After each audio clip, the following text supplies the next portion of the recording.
안녕하세요. 감성 전달자입니다. 오늘 소개해드릴 책은요, 데일 카네기 인간관계론입니다. 이 책은 데일 카네기 시리즈 중에서도 전 세계 6천만 부가 판매된 최고의 역작으로 1937년에 친구를 만들고 사람을 설득하는 법이라는 제목으로 출간되어 90년 가까이 수많은 사람들에게 사랑받아온 책인데요. 데일 카네기 인간관계론이 오랜 세월 동안 전 세계인에게 사랑받고 있는 이유는 수많은 사례를 통해 알기 쉽게 단순한 핵심 원리로 설명해 주기 때문입니다. 사람들 속에 있어도 외롭고 소통이 어려운 사람들이 많습니다. 사업이 힘들고, 직장 생활이 힘들고, 육아가 힘들고, 친구 사귀기 힘들고. 그런데 바로 이 책 속에 그 수많은 상황을 반전시킨 해답이 들어 있습니다. 궁금하시죠? 세계적인 투자가 워런 버핏의 인생을 바꾼 책. 타임지가 선정한 최고의 자기계발서. 어떤 내용인지 데일 카네기 인간관계론 일부분을 들려드릴게요. 사람을 다루는 중대한 비결.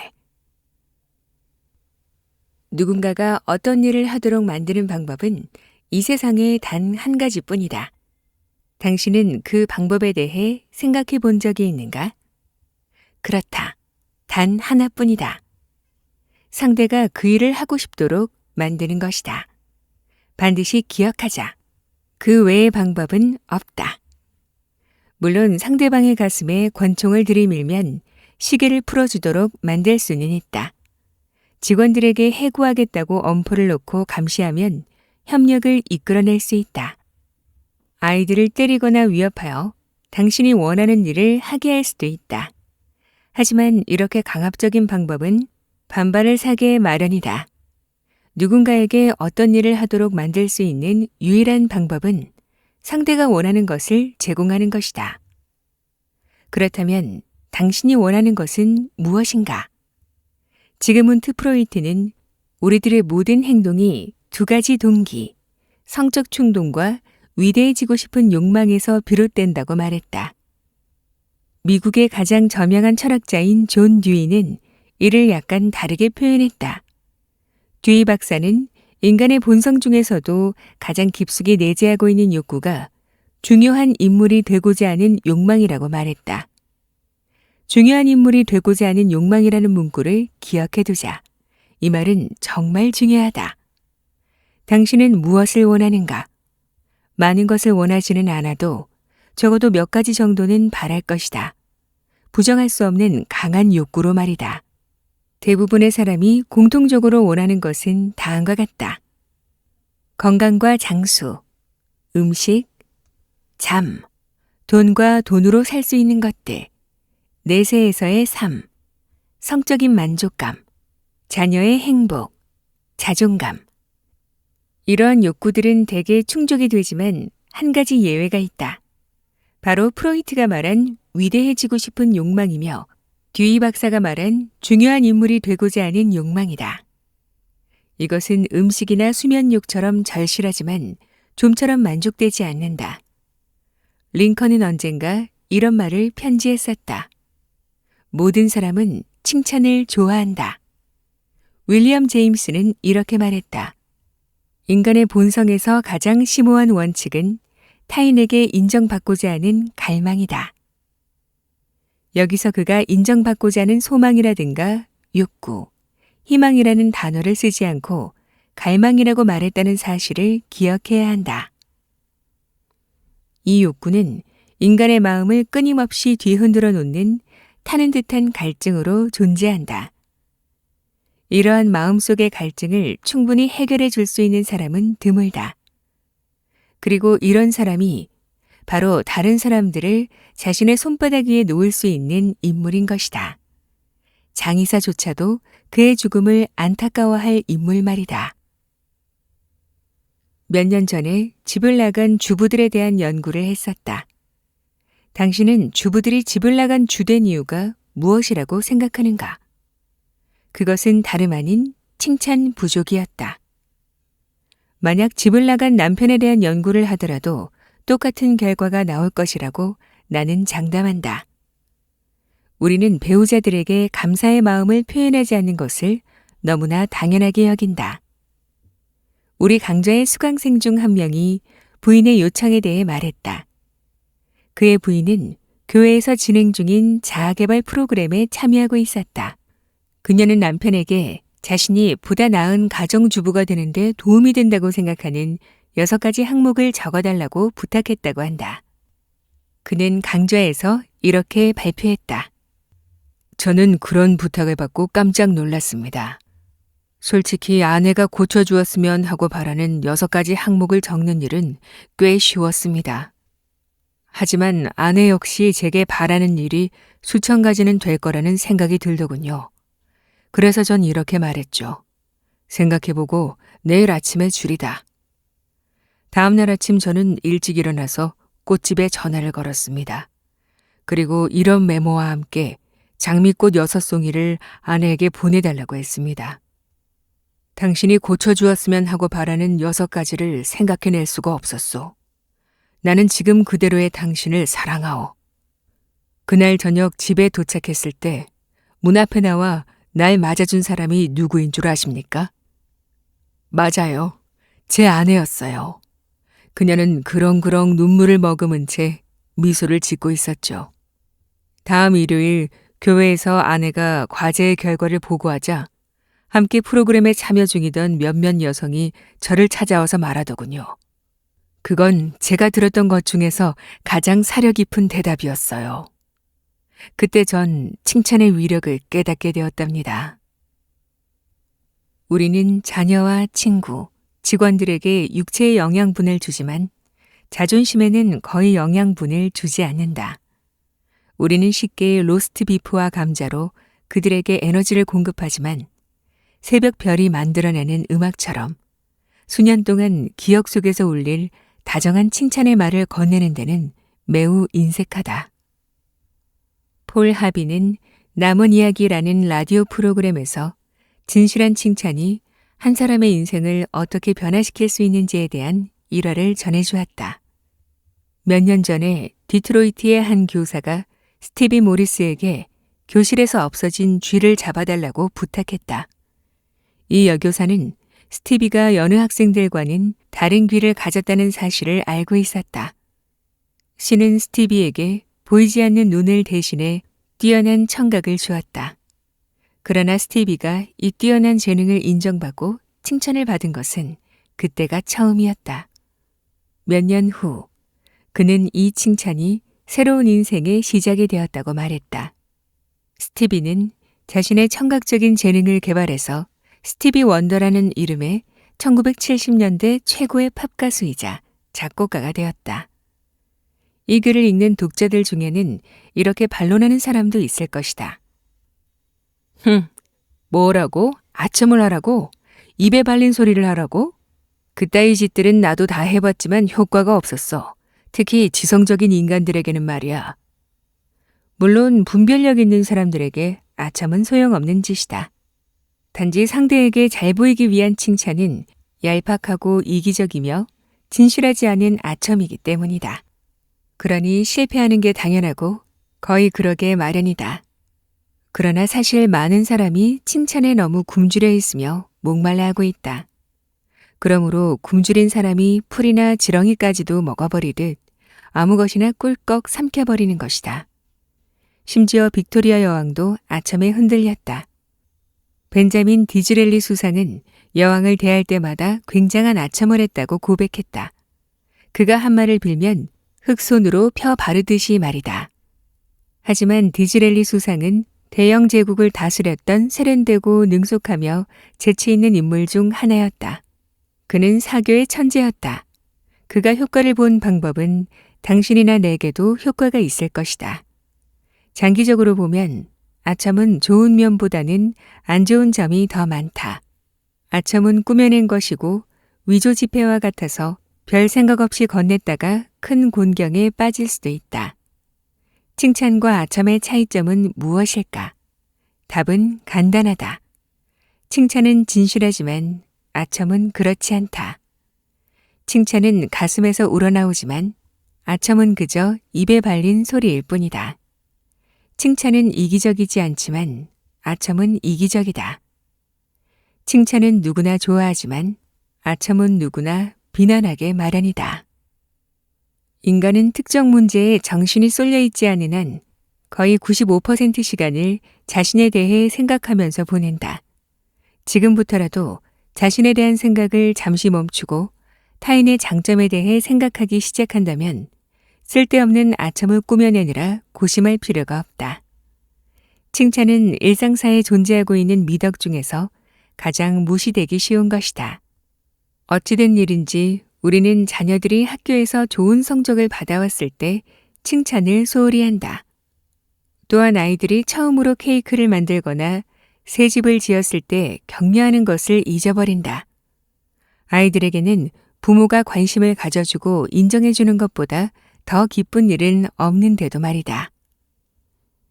다음에 당신이 음식점에서 필레 고기를 아주 맛있게 먹게 된다면 훌륭한 음식이었다고 주방장에게 전해보자. 또한 피곤해 보이는 판매원이 특별한 친절을 베풀었다면 이에 대해 감사의 말을 전하자. 성직자나 강연자, 대중연설가들은 청중을 향해 온 힘을 다했는데도 감사의 말을 단 한마디도 듣지 못했을 때의 실망감을 알고 있다. 전문가들도 그러할진데 사무실이나 상점, 공장에서 근무하는 노동자나 가족과 친구들은 두말할 필요가 없다. 우리는 주변 사람들이 모두 동일한 인간이며 칭찬에 굶주려 있다는 것을 꼭 기억해야 한다. 칭찬은 모든 인간이 즐기는 합당한 권리다. 일상생활에서 작지만 우호적인 감사의 말을 남기려고 노력하자. 당신은 그들을 다시 만나게 되었을 때 당신이 건넸던 작은 우정의 불씨가 어떻게 지펴졌는지를 보고 놀라게 될 것이다. 모든 것을 얻을 수 있는 비결.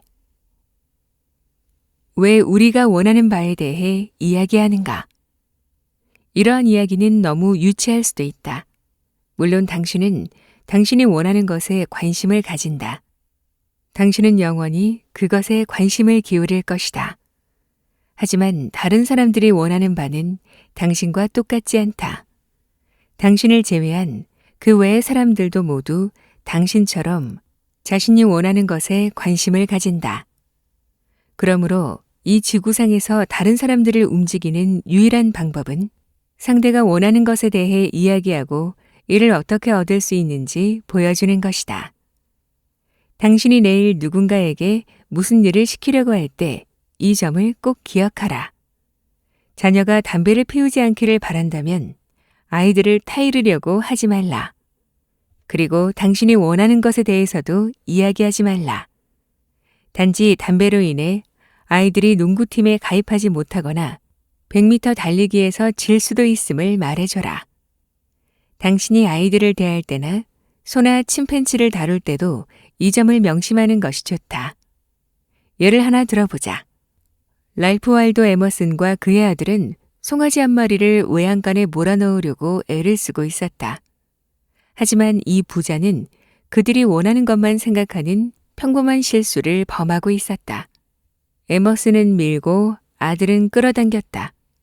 하지만 송아지도 그들과 마찬가지로 자신이 원하는 것만 생각하고 있었다. 송아지는 꿈쩍도 하지 않은 채 목장에서 나가기를 강하게 거부했다.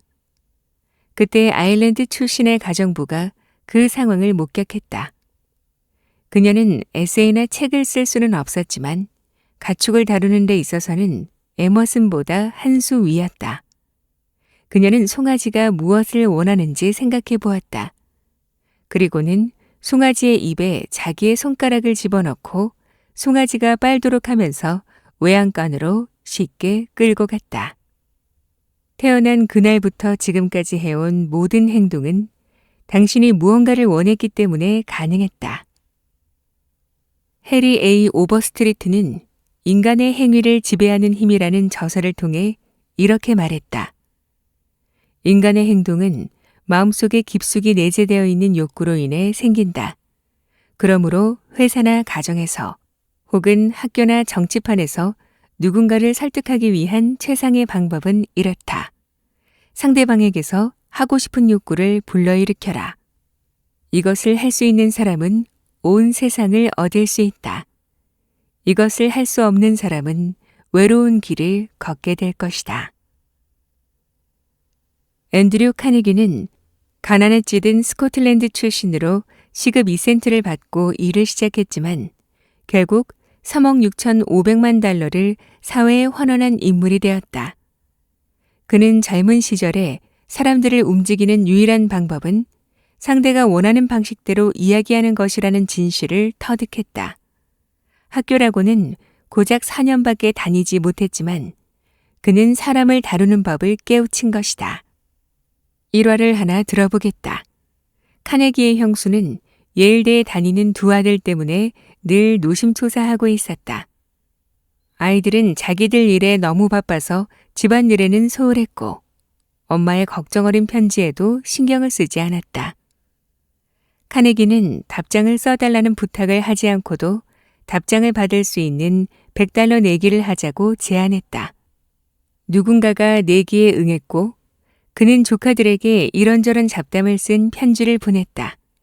그리고 추신에 문득 생각난 듯한 투로 각자에게 $5를 동봉한다는 말을 덧붙였다. 하지만 그는 돈을 동봉하지는 않았다. 그가 장담한 대로 답장이 날아왔다. 뒤이어 날아온 답장에는 앤드류 숙부님께 라는 말과 함께 편지를 보내주셔서 고맙다는 말이 적혀 있었다. 그 다음은 당신의 상상에 맡기겠다. 설득에 관한 또 다른 예는 오하이오에 사는 스탠 노박에 관한 이야기다. 그는 우리 강좌에 참여한 수강생이었다. 어느 날 저녁 일을 마치고 돌아온 스탠은 막내 아들 팀이 거실 바닥을 발로 차며 소리를 지르고 있는 것을 보게 되었다.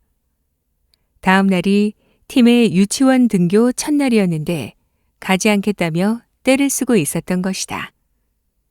예전 같았으면 스탠은 아이를 방에 가두고 유치원에 가라고 훈계했을 것이다.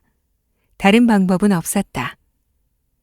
하지만 그날 밤에는 억지로 유치원에 보내기 시작하면 아이에게 안 좋을 것이라는 생각이 들었다. 스탠은 자리에 앉아 아이의 입장에서 생각해 보았다. 내가 팀이었다면 유치원에 가는 일이 왜 즐거울까? 그와 아내는 손가락으로 그림 그리기, 노래 부르기, 새 친구 사귀기 등 팀이 재미있어 할 만한 일의 목록을 적었다. 그리고 행동으로 옮겨보았다. 아내 릴과 큰아들 밥, 그리고 저는 모두 손가락을 이용해 식탁 위에 그림을 그렸습니다. 팀은 식탁 주변에서 우리를 물끄러미 쳐다보고 있었죠. 그러더니 곧 자기도 끼워달라고 조르더군요. 전 이런 안 돼요. 우선 유치원에 가서 손가락 그림을 그리는 방법을 배워야 해. 라고 말했죠. 전 아이가 알아들을 수 있게 목록에 있는 사항들을 열심히 설명해 주었습니다. 유치원에 가면 이렇게 재미있는 것들을 모두 할 수 있다고 말하면서요. 다음날 아침 아래층에 내려가 보니 팀이 거실 소파에서 잠을 자고 있더군요. 팀, 여기서 뭐 하고 있는 거니? 하고 물었더니 유치원에 가려고 기다리고 있어요. 늦게 가고 싶지 않거든요. 라고 말하더군요. 온 가족의 열성이 팀에게 유치원에 가서 여러 가지 놀이를 하고 싶은 열의를 불러일으킨 거죠. 이런저런 얘기나 협박 따위로는 가능하지 않았을 욕구를 말입니다. 언젠가 당신도 누군가에게 이런 일을 하도록 설득해야 할 때가 올 것이다. 그때 말을 꺼내기 전에 잠시 멈추고 자문해보라. 내가 어떻게 하면 이 사람에게 그 일을 하고 싶은 욕구를 생기게 할 수 있을까? 이런 질문은 우리가 원하는 바에 대해 쓸데없이 말을 늘어놓아서 상황을 악화시키는 것을 막을 수 있다. 나는 강의를 열기 위해서 뉴욕에 있는 어느 호텔의 대연회장을 매 시즌마다 24일 동안 임대했었다.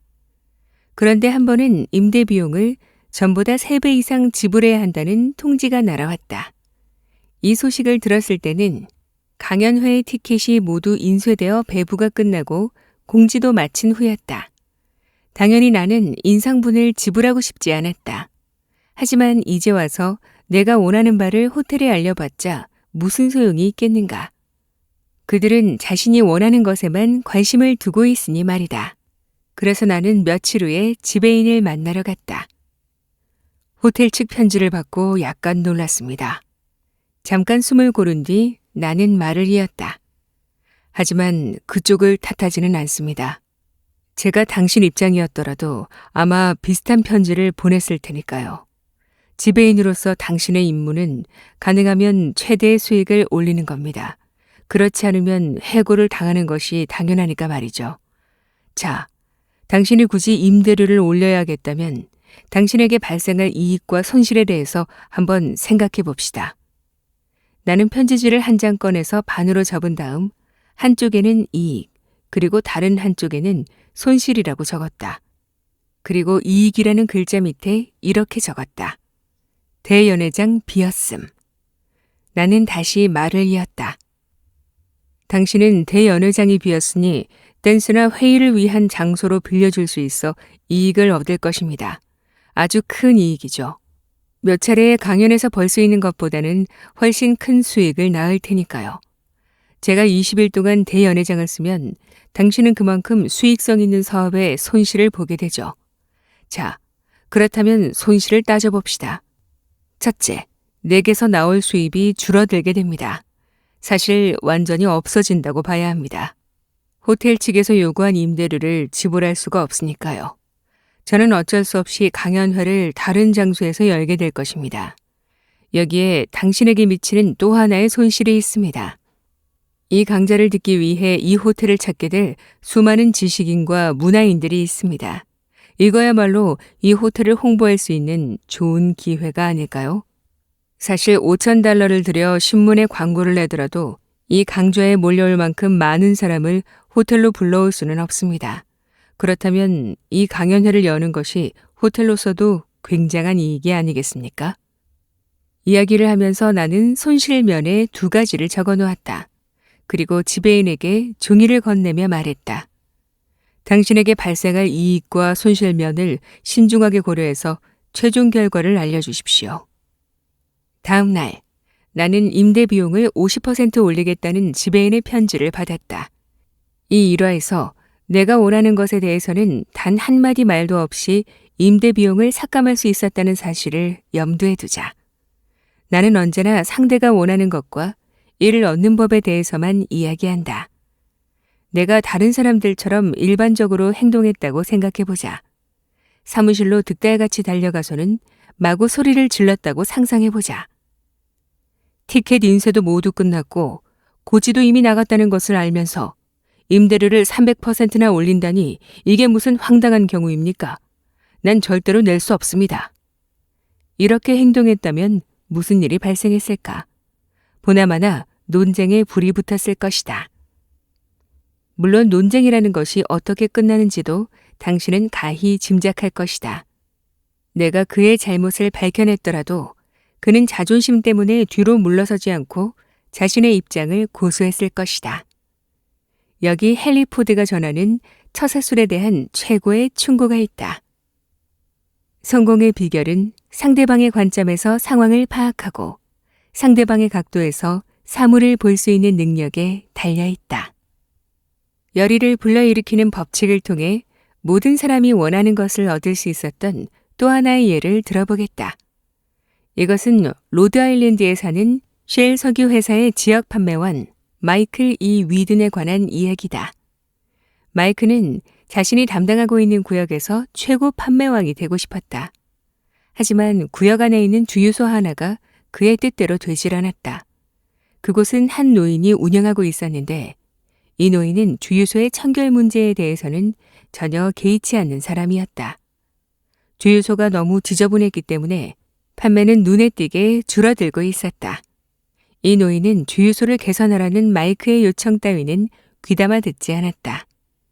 수차례의 권고와 진심 어린 대화에도 불구하고 전혀 소용이 없었다.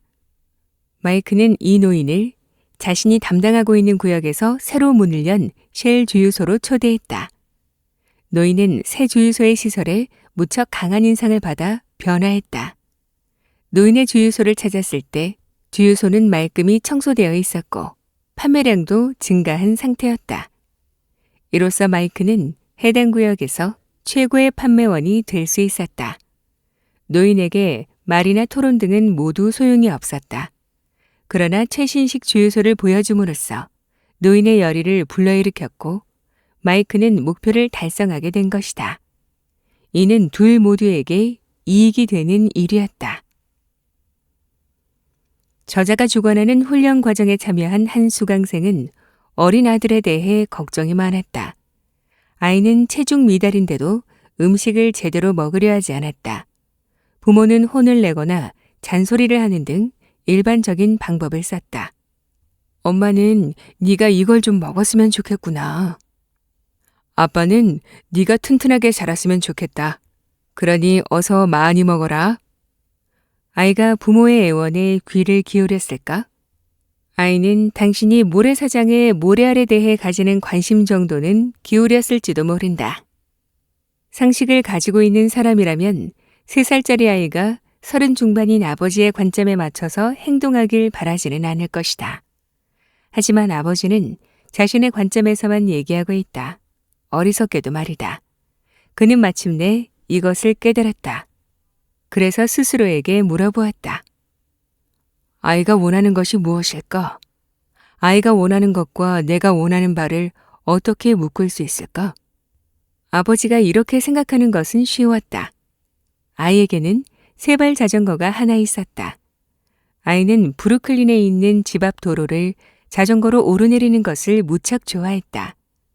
몇 집 건너에는 개구쟁이에다가 덩치 큰 사내아이가 살았는데 이 소년이 아들의 3발 자전거를 빼앗아서 타곤 했다.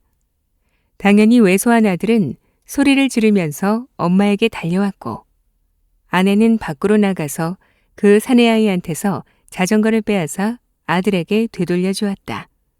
이 일은 거의 매일 반복되었다. 아들이 원하는 것은 무엇일까? 이에 대한 대답은 셜록 홈즈가 아니어도 알 수 있다.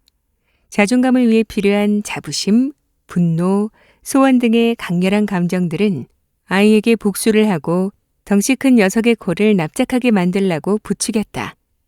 그때 엄마가 먹으라고 하는 것만 먹으면 언젠가는 네가 그 덩치를 때려눕힐 수 있다고 아빠가 설명했고 더 이상 편식 문제로 걱정하는 일은 없어졌다. 아이는 자기를 못살게 굴었던 덩치 큰 사내아이를 혼내줄 만큼 크기 위해서 시금치, 양배추 절임, 고등어 조림 등 무엇이든 먹게 되었다. 사람들이 당신을 좋아하게 만드는 방법.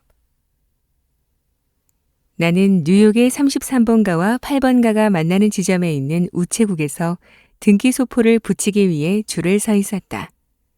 나는 우체국 직원이 봉투에 무게를 달고 우표를 건네주고 잔돈을 거슬러주고 영수증을 발급하는 등 매일 반복되는 지루한 일에 실증을 느낀다는 것을 알아챘다. 그래서 나는 생각했다. 저 직원이 나를 좋아하게 만들어야지.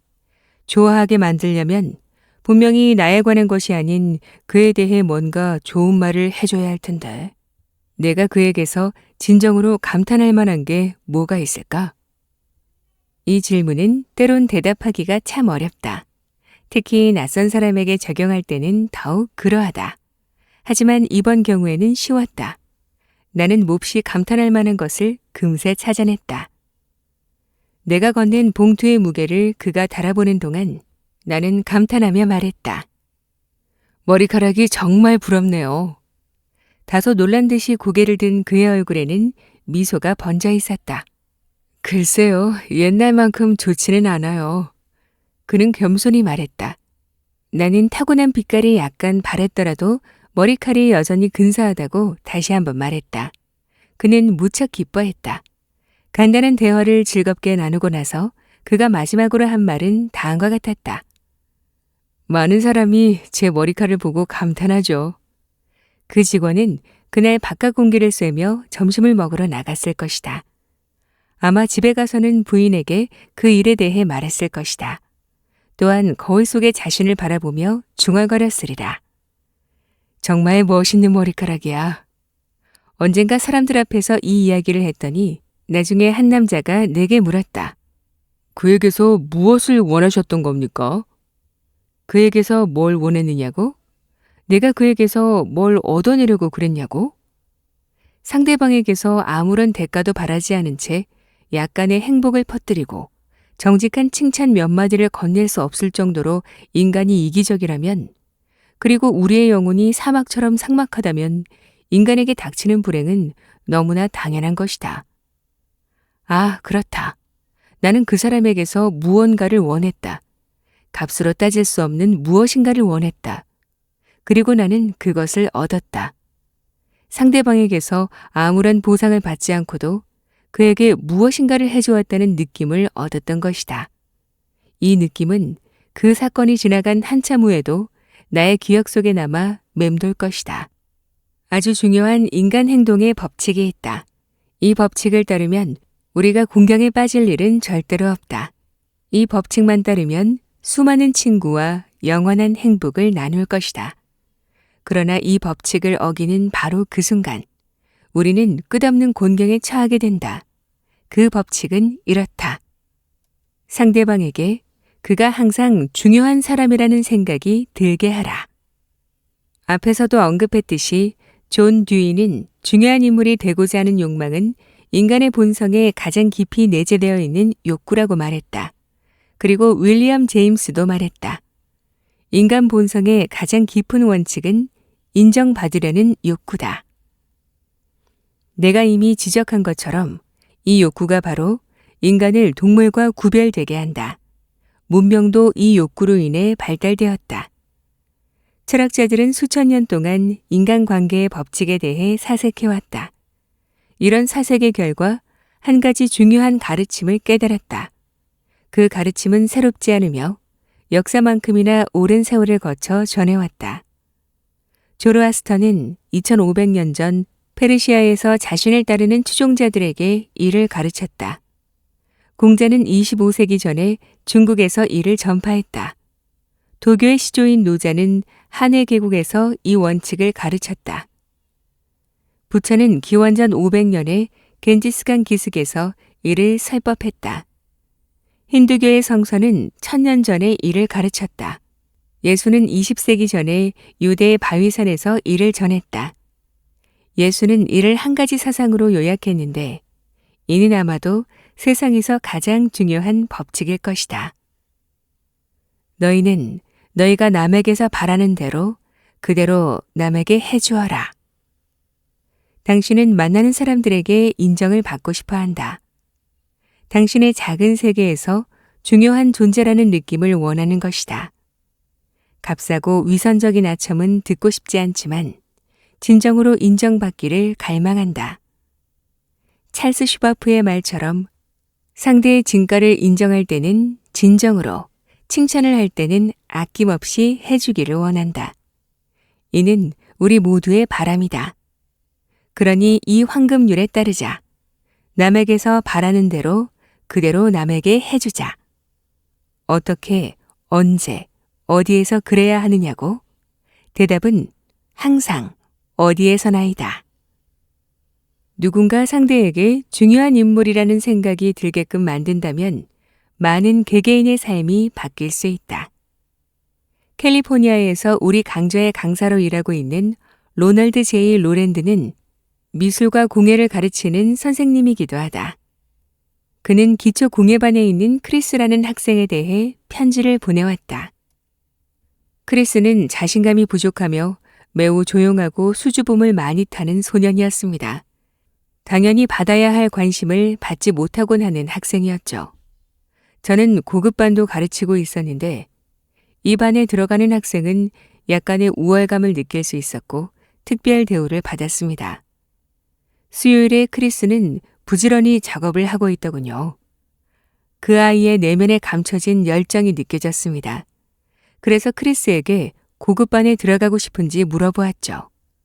저로서는 당시 수줍은 14살 소년의 얼굴에 나타난 표정을 표현할 방법이 없을 정도였습니다. 아이는 눈물을 꾹 참으며 묻더군요. 누구를 말씀하시는 거죠, 로랜드 선생님? 저 말이에요? 제가 그 정도로 잘하나요? 그렇다마다. 크리스, 너는 그 정도로 잘한단다. 저는 그 자리를 떠나야 했습니다. 눈물이 나왔기 때문이었죠. 그날 교실을 걸어 나가는 크리스는 평소보다 2인치는 더 커 보였습니다. 그 아이는 밝게 빛나는 파란색 눈동자로 저를 쳐다보며 활기찬 목소리로 고맙습니다, 로렌드 선생님. 이라고 말했습니다. 크리스는 제게 절대로 잊지 못할 교훈을 가르쳐 주었습니다. 자신이 중요한 인물임을 느끼고 싶은 강한 열망을 말이죠. 이 법칙을 절대로 잊지 않기 위해서 저는 당신은 중요한 존재입니다라는 표어를 만들었습니다. 아이들이 모두 볼 수 있도록 이 표어를 교실 앞에 걸어 놓았죠. 그리고 저는 표어를 보면서 제가 대하는 학생 하나하나가 똑같이 중요한 존재라는 사실을 상기한답니다.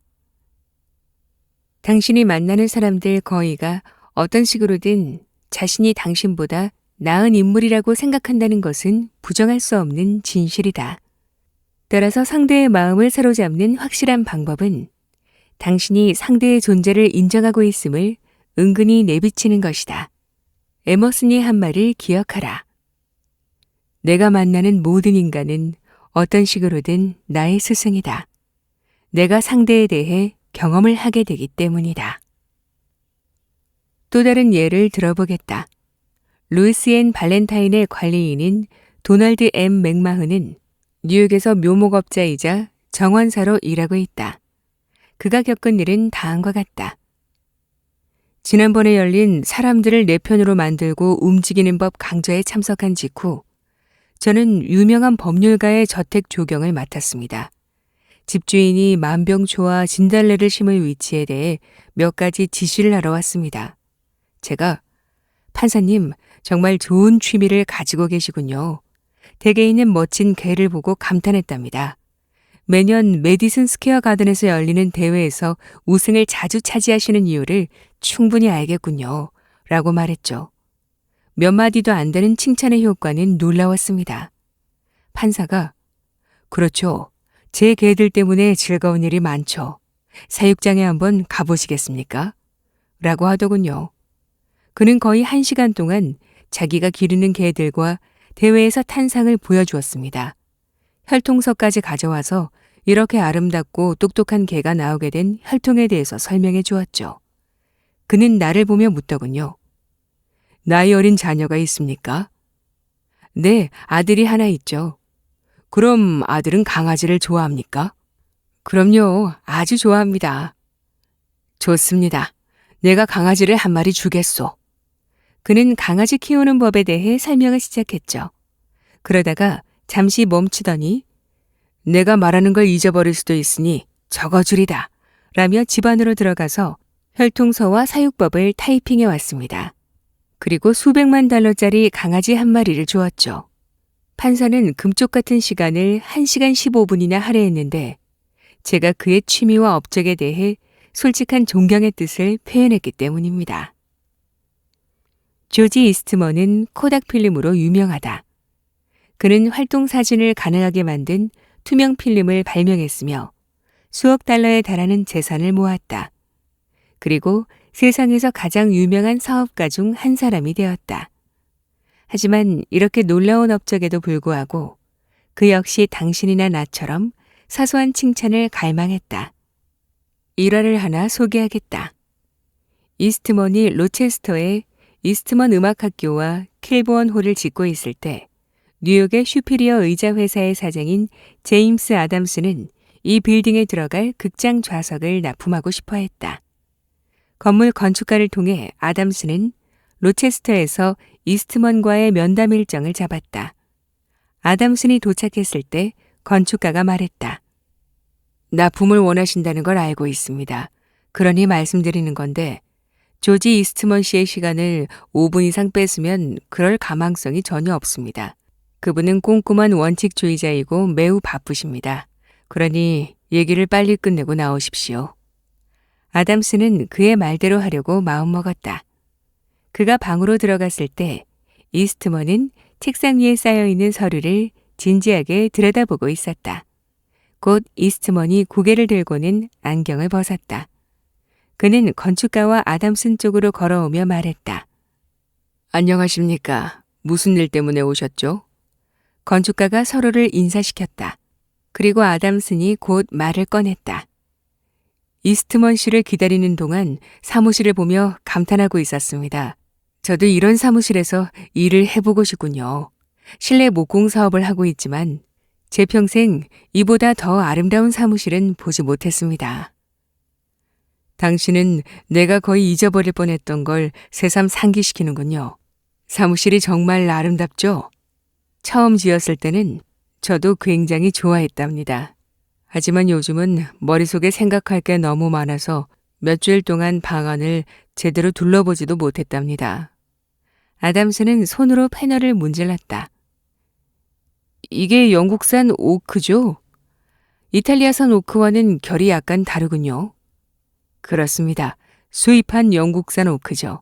고급 목재를 전문으로 취급하는 친구가 골라준 거랍니다. 이스트먼은 아담슨에게 사무실의 면적과 채색, 손으로 새긴 조각, 자신이 고안해서 제작한 것 등에 대해 설명하며 방을 보여주었다. 그들은 나무 세공에 감탄하며 방을 둘러보다가 창문 앞에 멈춰섰다.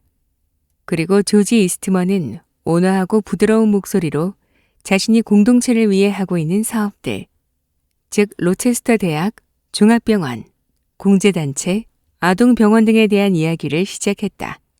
아담스는 인류의 고통을 덜어주기 위해 자신의 부를 환원하고 있는 이스트먼의 이상론을 진심으로 기쁘게 받아들였다. 잠시 후 조지 이스트먼은 그가 소유했던 최초의 카메라를 꺼내 보여주었다.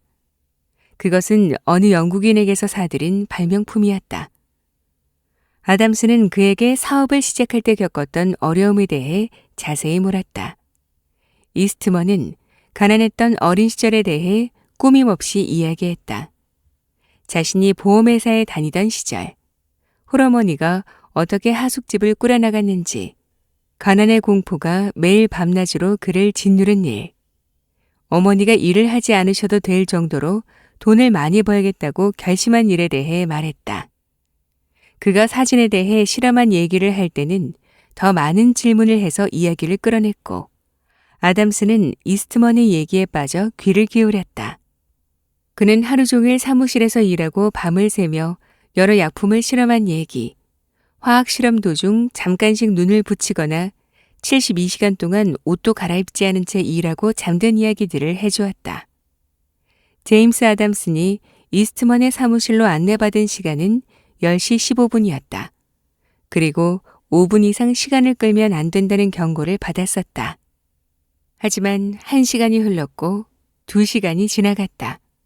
그러나 그들은 여전히 대화 중이었다. 마침내 조지 이스트먼이 아담슨을 돌아보며 말했다. 지난번에 일본에 갔을 때 의자 몇 개를 사가지고 와서 집에 현관에 놓아두었습니다. 그런데 햇빛 때문에 페인트가 벗겨졌더군요. 그래서 시내에 가서 페인트를 사다가 손수 색을 칠했답니다. 제가 의자를 어떻게 색칠했는지 보시겠습니까? 좋아요.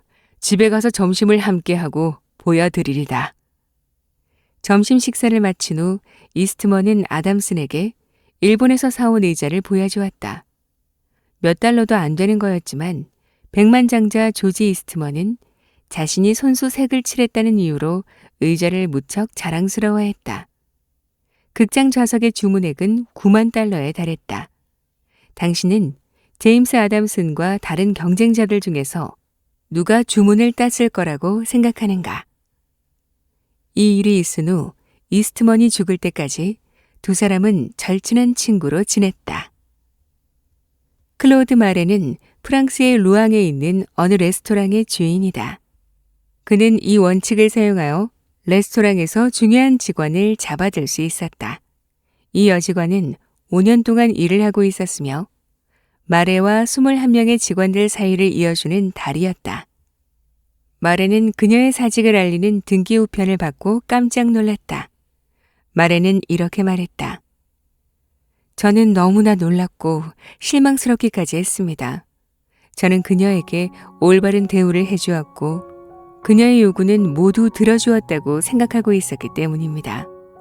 그녀가 종업원뿐 아니라 친구이기도 했기 때문에 다른 직원들보다 그녀에게 더 많이 요구했던 걸 당연하게 여겼는지도 모릅니다. 물론 어떤 설명도 없이 그녀의 사표를 수락할 수는 없었습니다. 저는 그녀를 따로 불러서 말했죠. 폴레트, 제가 당신의 사표를 받아들일 수 없다는 건 이해하죠? 당신은 나한테나 이 회사에 너무나도 큰 존재입니다. 당신은 이 레스토랑의 성공에 있어서 중요한 존재예요. 저는 전 직원들 앞에서 이 말을 반복했고 그녀를 집으로 초대해서 가족들이 있는 자리에서도 그녀에 대한 나의 신뢰를 재차 확인시켰습니다. 폴레트는 사표를 철회했고 지금은 그 어느 때보다도 더 그녀를 믿고 의지할 수 있습니다. 저는 종종 그녀가 한 일에 대해 감사를 표현하고 나에게나 레스토랑에 있어 그녀가 얼마나 중요한 존재인지를 상기시킨답니다. 상대방에 관한 이야기를 하라. 한때 대영 제국을 다스렸던 빈틈없는 정치가 디즈렐리가 말했다. 상대방에 관한 이야기를 하라. 그러면 몇 시간이고 귀를 기울일 것이다. 저도 이 책을 읽으면서 얼마나 와닿는 구절이 많았던지요. 내내 감탄을 하면서 읽었는데요. 직장이나 사업 또는 친구 관계나 가족 관계에서도 정말 유용한 내용들이 많았어요. 우리는 바쁘다는 핑계로 가까운 가족들한테도 칭찬의 말을 잘 안 하고 살고 있더라고요. 진심이 담긴 칭찬 한마디에 반짝이는 가족들 눈빛을 보니까 저도 울컥했답니다. 우리 모두는 다 너무나 소중하고 중요한 존재들인데 말이죠. 사람들과의 소중한 관계를 만드는 법을 일깨워주는 데일 카네기 인간관계론. 아직 못 보신 분들이 있다면 꼭 읽어보시길 추천드릴게요. 오늘도 끝까지 함께해 주셔서 감사합니다. 그럼 저는 또 좋은 책으로 찾아뵐게요.